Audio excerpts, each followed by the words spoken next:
Hello, let's talk about extraction of a maxillary right cuspid with the Easy Extract system and immediate placement of a root form implant. You can see tooth had been rode hard and put up wet. It had root canal, or endodontics, it had an apicoectomy, and the woman was still having pain with the tooth years after those procedures had been performed. So finally, you get to a point that the only remedy remaining is extraction, which we did. And let's talk about how we treated this case. You can see here's the final implant. Okay, so here's the before and after with the implant placement and the screw retained implant abutment and crown. So part one of this series will be extraction and implant placement. Local anesthesia, you can look up the link, how to give a painless injection. So when you're using the Easy Extract system, the first thing that you've got to do is have a flat plane here and cut the tooth off just slightly supragingival. The Easy Extract system is exactly like a parachute. It's totally worthless unless you need it, but when you need it, it's priceless. So step one with the Easy Extract system is to cut the tooth off flat, slightly supragingival. And I'm doing this with a 33 carbide burr. And then this is the screw that will be screwed into the canal of the tooth where the endodontics has been performed. And you see this flat shoulder, that's why you cut it off flat here, because this screws into the canal all the way to that shoulder.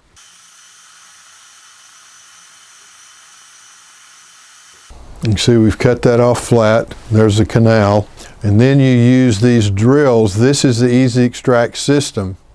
And these are the 3 drills. And each one of them is a little bit wider. They're all the same length. And so you systematically screw the smallest, then the medium, then the larger thickness drill into the tooth. And then you've got these screws that are different widths. So depending on the tooth, you may use 1, 2, or 3 of these drills, and you can use either a thinner or a wider screw. So before I use the drill in the canal, I want to measure from the apices of the tooth to the area where I've cut the tooth off, the coronal part of the tooth off, and that's about 15 millimeters. So this is the first drill, and you can see I've put a rubber endo stop on the drill at 15 millimeters. Then here I go drilling into the canal, and you want to try to keep it into the canal. If you get a little bit out of the canal, that's not the end of the world. It will still work. So we're irrigating and just going up and down until I get to the endo stop.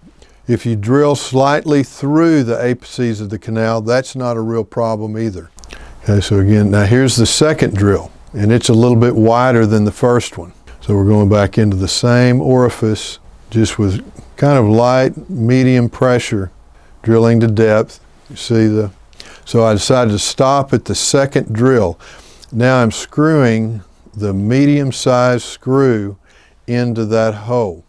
And you're doing this with a ratchet wrench. You screw it in rather slowly because you don't want to split the tooth. Amazingly, it's rare that you split a tooth screwing the screw into the tooth, and you go until the flat part of the screw contacts the tooth, and it'll get to a point that you can't screw it in anymore.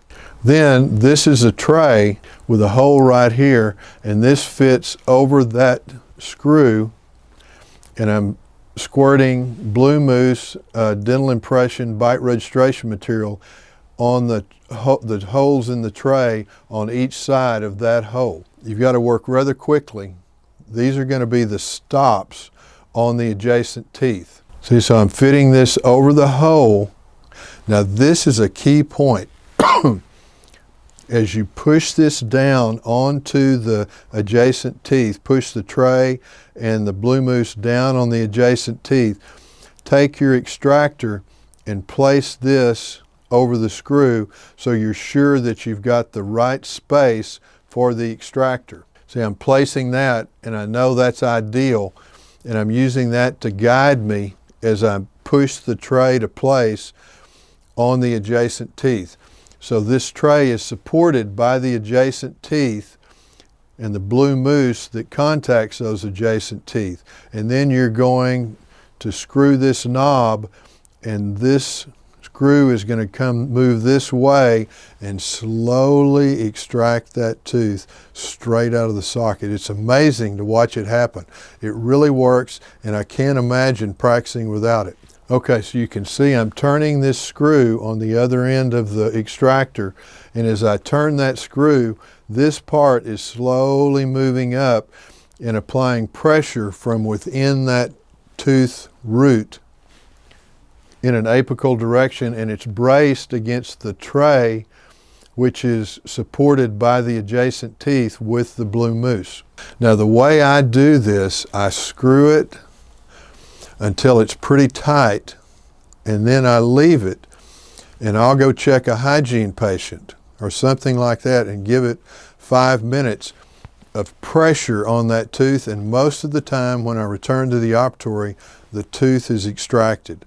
I generally don't just keep screwing until it comes out. I'll screw it until it's really firm, and then leave that firm pressure on the tooth and the periodontal ligament for about 3 to 5 minutes, and then when I return, usually the tooth is extracted. See, this is moving the screw this direction very slowly. It's an ingenious design. No practice should be without one. See, so I'm going to leave it like that. So now I've returned from checking a hygiene patient, and this is loose now. So it's incredible how this works. Once you ever get one of these easy extract systems, you'll wonder how you practiced without it. So there's the tooth delivered. I'm curating out any granulation tissue, and then I'm making an incision with a 15 barred Parker blade to reflect the tissue. Now the reason I'm reflecting the tissue is because when I place the implant, I want the threads of the implant to be slightly subalveolar crest. I want all the threads of the implant to be under the bone. I normally place the implant immediately if it's a single rooted tooth. If it's a single rooted tooth, I place the implant generally at the same time as the tooth extraction, because you've got a perfect guide for implant placement, the socket. And I try to place the implant more toward the lingual or the palatal side of the socket. You definitely don't want to place it on the buccal side. If it's a multi-rooted tooth, I never place it at the time of tooth extraction, because you've got the 3 roots and you want to place the implant between the 3 roots. I bone graft that with platelet-rich fibrin and let that heal for 3 months, and then come back and place the implant. But this is a single rooted tooth, so we're going to place the implant at the time of tooth extraction. Even if there's a bit of a granuloma at the apices of the tooth, I'll curate that out and I'll still place the implant at the same time. Now if there was a lot of infection or a big granuloma, then I would let it heal before placing the implant in the single rooted tooth socket. So I'm just doing a incising around the adjacent teeth. I'm going to reflect that tissue, and the reason I'm reflecting the tissue is I want to see the alveolar crest so I can judge how deep to place the implant. The alveolar crest determines the depth of the implant in the socket. See, so here's my alveolar crest, and you can see with that easy extract system I've lost no buccal bone. The buccal plate is still completely intact. I would have never been able to extract that tooth probably if I didn't have the easy extract system without losing the buccal plate. We're using the dentist system in this situation because it's got collars on the drills. So I start with the pilot drill, and I've measured the length of the root of the tooth, and that was about 15 millimeters. So I measure on my pilot drill. I want to go past the apices of the root. I want to get into that cortical bone at the apices of the socket. I want to view the alveolar crest, and I'm going to drill just past probably 2 to 3 millimeters into the cortical bone at the apices of the socket. So the thing that's going to hold the implant in place are the sides of the socket and the apical bone. So with this dentist system, the implants are going to be 14 millimeters. So you start with a pilot drill, then you go to a 2.2 millimeter diameter drill, then a 2.8, then a 3.7, then a 4.1, a 4.3, all the way to 4.8, and you stop at the appropriate drill width. So now we're going to go to the 2.8 times 14. So you can see the collar on the drill, which is not so critical in this situation because you don't have a solid alveolar crest. You've got a socket, but you can still use it as a guide when you get to the alveolar crest. So I'm drilling into the 2.2 millimeter osteotomy, and then we're going to take a radiograph of that to confirm the depth. Then I'm going to go to the 3.7 width and just stop at the width that's appropriate for that socket. You can see the collar right here.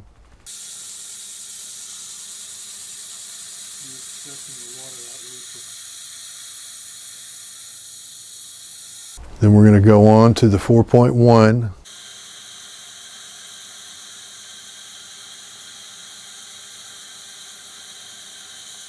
So if anything, if this is the 14 millimeter collar, you want to be at least that deep into the socket. It doesn't hurt if you're a little bit deeper than that, but you want to be at least the depth of the collar. You want to have at least the collar at the alveolar crest, or a little bit, tiny bit deeper. Now we're going to go to the 4.3. They're all the same length. These are all 14 millimeters, just a little bit wider. So you want to be sure you don't come close to the roots of the adjacent teeth and that there's alveolar crest between the implant and the adjacent teeth. Okay, so this is the last drill. You can see that's perfect. Just barely into the floor of the sinus, this is good solid cortical bone, and it really stabilizes an implant. So here's the 14 millimeter implant, and you screw that to place. You can see how I'm a tiny bit toward the palatal of the socket. You don't want the implant sticking out this way to the buccal or the facial. I'm going to screw this in until the threads are all subalveolar crest. And I've screwed it into 35 Newton centimeters of torque. Now I'm screwing in the healing cap. So you can see there's space around the implant, and so I'm going to graft that with freeze-dried bone. And this is cortical cancellous freeze-dried bone, and I'm going to pack that to place with a special implant plugging instrument that's not made of metal. This is Maxius freeze-dried cortical cancellous bone, small particle size. I'm going to pack that around the implant in the space around it. Now, you're not a bad person if you graft the socket and wait 3 months to place the implant. I just prefer to place it at the time of extraction if it's a single-rooted tooth. Now, this is a Contour Adapt resorbable collagen membrane. I like to cut the corners off. You can see here's the collagen membrane. Now, you want to be sure you've reflected a flap on the facial and the palatal so that you can tuck this membrane under the flap. And this is to cover the grafted part of the socket so that the soft tissue can't grow into the graft. You want the bone to grow into the graft, and it takes longer for the bone to integrate into that graft than it does soft tissue. So you put the membrane over the graft to give the bone approximately a 3-month head start on the soft tissue as far as healing around the implant. There's a membrane in place. Then I'm suturing this with 3 interrupted 4-0 gut sutures. You don't have to have primary closure. The flaps don't have to touch. I'm not going to reflect this all the way into the non-keratinized gingiva because I'd rather have the blood supply to the tissue. So the flap edges are close to touching, but you don't have to have complete primary closure. Okay, so there's the implant in place. Then this is a provisional flipper, and that's the final restoration, which we'll talk about in forthcoming Dental Minute videos. And that's the Dental Minute, and these techniques work, and they work every time.